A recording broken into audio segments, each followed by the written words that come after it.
Hi, Louisa Whitney here. I hope you can hear me. It's quite windy where I am at the moment filming this video.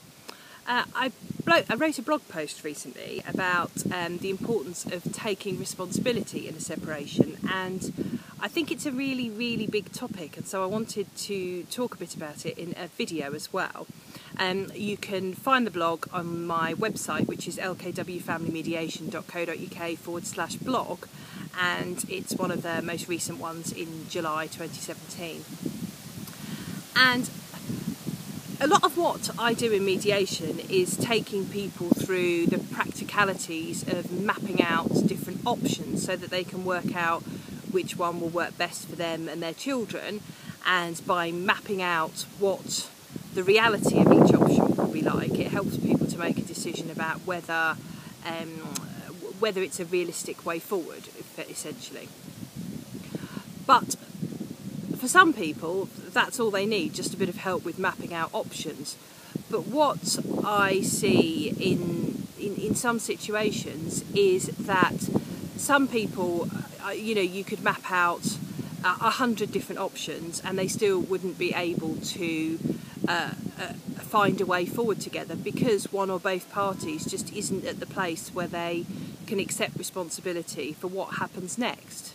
So they're kind of waiting for something that doesn't crop up in any of the options, and that's why any of the options that get worked through just aren't for them, because it doesn't feel right to them, I suppose. And it's really hard to get on board with an option that maps out your future if you can't feel that in your gut, imagine yourself living that life.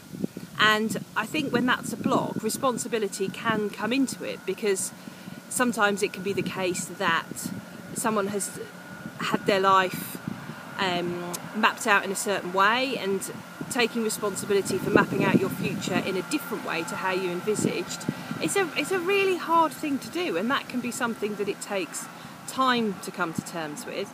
And it can also be something that you need some professional help to come to terms with, because significant life changes are not easy.